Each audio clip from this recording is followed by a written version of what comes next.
윤석열 대통령의 경축사에는 일제에 대한 문제 제기가 없습니다. 현충일이나 6.25 메시지인 줄 알았습니다. 전형적인 뉴라이트 수법입니다. 친일 문제가 부각되면 그들은 친북 문제를 내세웁니다. 윤석열 대통령은 뉴라이트, 친일파 숙주가 아니라 몸통이라고 봐도 무방할 것 같습니다. 여기 쓰시고요. 양쪽에 매우 참담한 심정으로 이 자리에 섰습니다. 윤석열 대통령의 8.15 광복절 경축사를 듣고 저는 오늘이 며칠인지 의아했습니다. 일본 제국주의 침탈과 위안부, 강제징용, 독립투사들에 대한 위로, 일본에 대한 사과 요구는 단 한 줄도 없었습니다. 대북 메시지만 가득합니다. 현충일이나 6.25 메시지인 줄 알았습니다. 제 기억에는 뉴라이트들이 숭앙하는 이승만, 박정희 대통령도 광복절에는 독립투사와 그 유가족을 위로했습니다. 다른 보수 대통령도 위안부와 강제징용에 대해 일본 측 사과와 해결을 촉구하는 내용을 담았습니다. 윤석열 대통령의 경축사에는 일제에 대한 문제 제기가 없습니다. 일본은 더 이상 수탈과 인권 유린 등 강점기 잘못을 사과하지 않아도 된다는 면죄부를 오늘에 준 것입니까? 그리고 자기 딴에는 대북 독트린이라고 해놨던데 어처구니 없는 말만 가득합니다. 눈길을 끄는 대목이 북한 주민들이 다양한 경로로 다양한 외부 정보를 접할 수 있도록 정보 접근권을 확대하겠다라는 메시지입니다. 최고위원 조인정입니다. 이건 대북 확성기를 더 크게 틀겠다는 선언입니다. 대북 전단을 막기는커녕 부추기는 발표입니다. 이 문제로 국지적 갈등이 생겨도 어쩔 수 없다는 것입니다. 전쟁을 불사하겠다는 선언의 다름 아닙니다.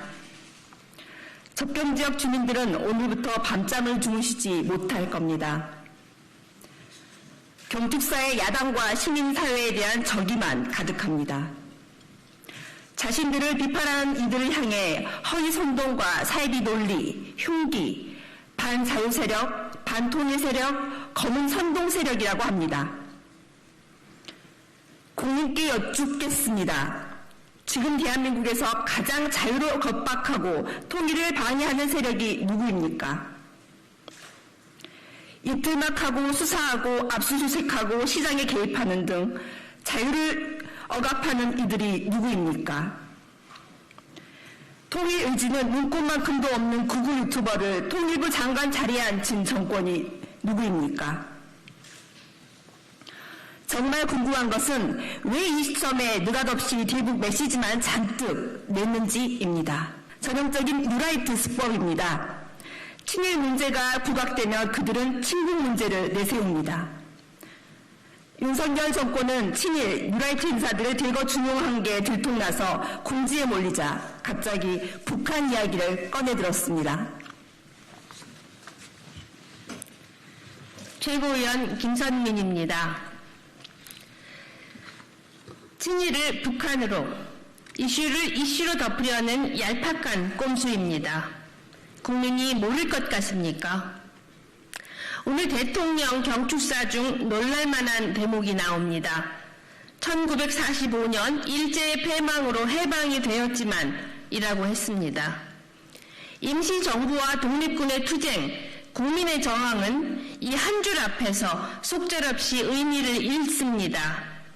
이들 뉴라이트에게 해방은 우리가 쟁취한 것이 아니라 일본이 패망해서 이루어진 것에 불과합니다. 이게 대한민국 대통령 독트린입니까? 아니면 조선 총독부 총독의 공산당을 물리치자 성명서입니까? 그도 아니면 일본 구구단체 수장의 입장문입니까? 이쯤 되면 윤석열 대통령은 뉴라이트, 친일파 숙주가 아니라 몸통이라고 봐도 무방할 것 같습니다. 이종찬 광복회장이 하신 말씀이 있습니다. 피로 쓴 역사를 혀로 지울 수 없다. 윤석열 대통령에게 크게 들려주고 싶습니다. 친일파 밀정 정책을 모두 폐기해야 합니다. 국민 혈세로 월급을 받는 자리에 앉는 매국노는 쫓아내야 됩니다. 이 정권은 안 그럴 것 같습니다. 그래서 저희가 할 수밖에 없습니다. 다른 야당, 시민사회와 연대해서 저희가 해내겠습니다. 3년, 3개월, 아니 3일도 너무 깁니다.